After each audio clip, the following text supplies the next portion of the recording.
নমস্কার সবাইকে, সবাই কেমন আছেন? আমি তৃষ্ণা আপনাদের জন্য নিয়ে আসছি নতুন একটা রেসিপি। তো আমি সয়াবিন দিয়ে অনেক কিছু দেখিয়েছি, আজকে রান্না করব ডালের বড়া দিয়ে আমি কিভাবে সয়াবিন রান্না করি। তো কড়াইতে আমি তেল গরম করতে বসিয়ে দিয়েছি, আর এখানে আমি সয়াবিনটাকে সেদ্ধ করে নিয়েছি। এখন আমি তেলের মধ্যে সয়াবিনগুলো ছেড়ে দেব। দিয়ে দেব একটু হলুদ, দিয়ে দেব সামান্য একটু লবণ। এবার আমি সয়াবিনটাকে খুব সুন্দর করে ভেজে নেব। তো সয়াবিনটাকে ভাজার পরে আমি কিভাবে কি দিয়ে রান্না করি সেটা কিন্তু অবশ্যই তোমাদের সাথে আমি শেয়ার করব। যদি আমি শেয়ার না করি তো তোমরা কি করে জানবে, তাই না বলো? আর যেসব দিদি ভাইরা আমাকে সুন্দর সুন্দর কমেন্টস করছো, দাদা ভাইরা, তাদেরকে অনেক অনেক ধন্যবাদ আমার পাশে থাকার জন্য, সাপোর্ট করার জন্য। আর যারা যারা নতুন দেখছো প্লিজ ভিডিওটি টেনে না দেখে পুরো ভিডিওটা দেখো, আমার জন্য অনেক হেল্পফুল হবে।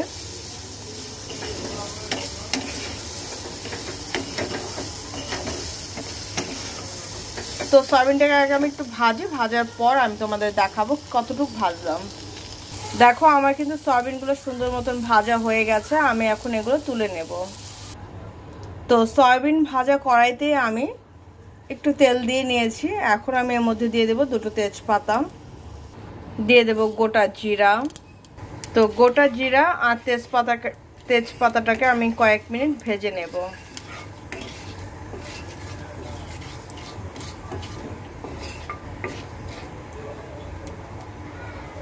জিরাটা সুন্দর মতন ভাজা হয়ে গেলে দিয়ে দেবো 1 চা চামচ আদা বাটা, দিয়ে দেবো 1 চা চামচ রসুন বাটা। আদা বাটা আর রসুনটাকে সুন্দর করে ভেজে নেব।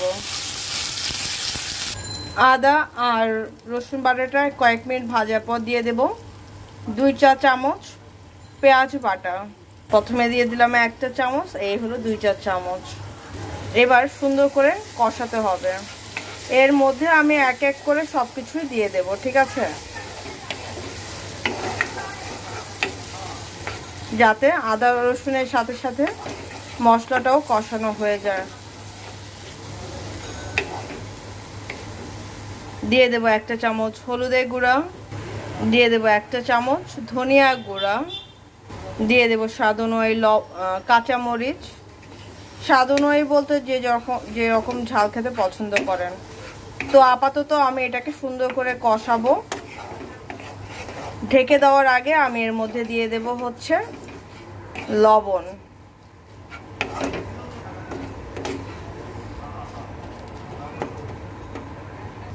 এই আমি দিয়ে দিলাম স্বাদ অনুযায়ী লবণ। এখন আমি শুধু কষাবো, মিনিমাম 7 থেকে 8 মিনিট আমি এটাকে কষাবো লো টেম্পারেচারে রেখে, ঠিক আছে? তো এখন আমি এটাকে ঢেকে দিই। মাঝে মাঝে ঢাকার মাঝখানে আমি এটাকে একটু নেড়ে চেড়ে দেব। দেখো আমার কিন্তু মশলাটা খুব সুন্দর মতন আমি কষিয়ে নিয়েছি, পুরো ভাজা ভাজা হয়ে গেছে। এখন আমি এর মধ্যে দিয়ে দেব হালকা একটু জল, যাতে মশলাটা আরেকটু সুন্দর করে কষায়।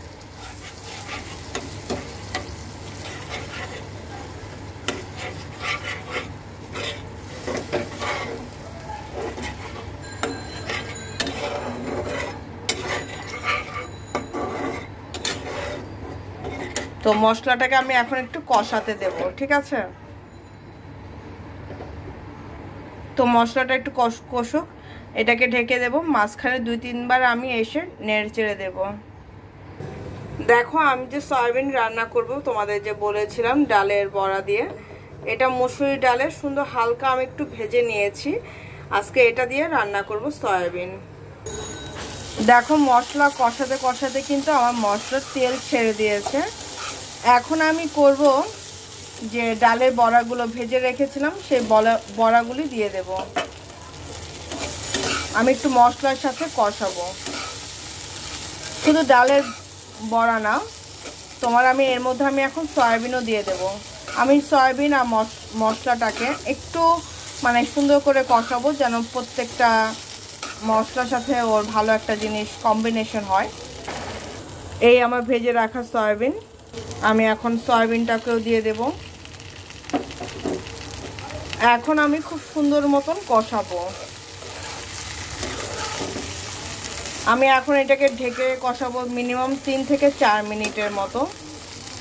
তাহলে হয় কি, যদি তুমি এখন একটু কষাও, কারণ সয়াবিন আর ডালে বড়া কিন্তু প্রচুর ঝোল শুষে নেয়, ঠিক আছে? একটু এভাবে কষে নিলে হয় কি, ঝোলটা একটু কম শুষে।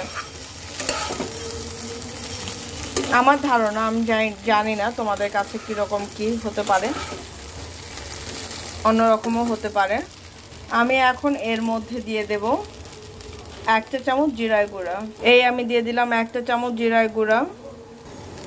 আবার নেড়ে দেব কয়েক মিনিটের, এইভাবেই নাড়বো আর ঢাকবো, ঠিক আছে? খেতে কিন্তু এভাবে দারুণ হয়। তোমরা একবার হলো রান্না করো, রান্না না করলে বুঝতে পারবে না আমি ভালো রান্না করলাম না খারাপ রান্না করলাম, ঠিক আছে?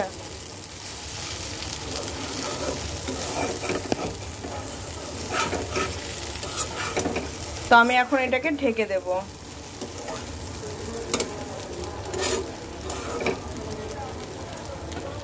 দেখো কয়েক মিনিট কষানোর পরে আমি এখন দিয়ে দেব হচ্ছে ঝোলের জন্য জল। এই এখন আমি দিয়ে দিলাম ঝোলের জল। যেহেতু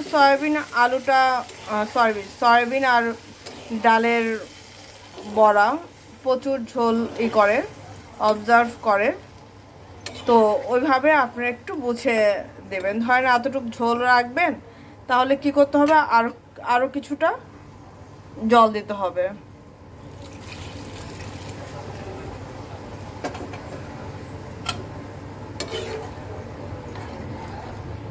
তো এটা এখন হতে থাক, এটা যে পর্যন্ত বলক না আসবে, এরপর আমি কি দিয়ে নামাবো সেটা তোমাদের সাথে শেয়ার করতে পারবো না বলক না আসা আগ পর্যন্ত।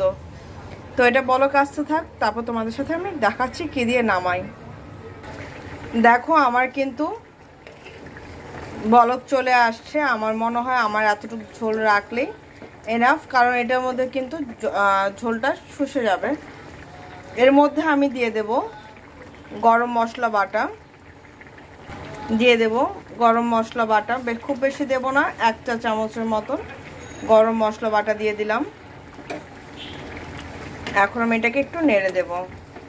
গরম মশলা বাটা দেওয়ার পর খুব বেশি জাল দেওয়ার কোনো দরকার নেই, মিনিমাম 3 থেকে 4 মিনিট একটু জাল দিলেই এটা তরকারি হয়ে গেছে।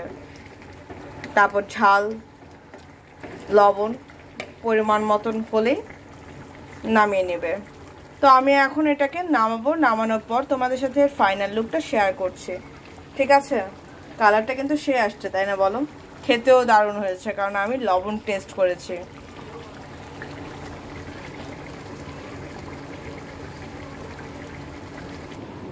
তো এই হচ্ছে আমার সয়াবিন আলুর রসা। কেমন, সয়াবিন আলু না, সয়াবিন ও ডালের বড়ার রসা কেমন হয়েছে অবশ্যই কিন্তু জানাতে ভুলবে না। আমার কাছে তো ভালো লাগছে, সব কিছুই ঠিক আছে, দেখতেও দারুণ হয়েছে, খেতেও কিন্তু দারুণ হয়েছে, কারণ আমি টেস্ট করেছিলাম। তো তোমাদের কাছে কেমন লাগছে অবশ্যই কিন্তু জানাতে ভুলবে না। তো আজকের জন্য এতটুকুই। সবাই ভালো থেকো, সুস্থ থেকো, টাটা।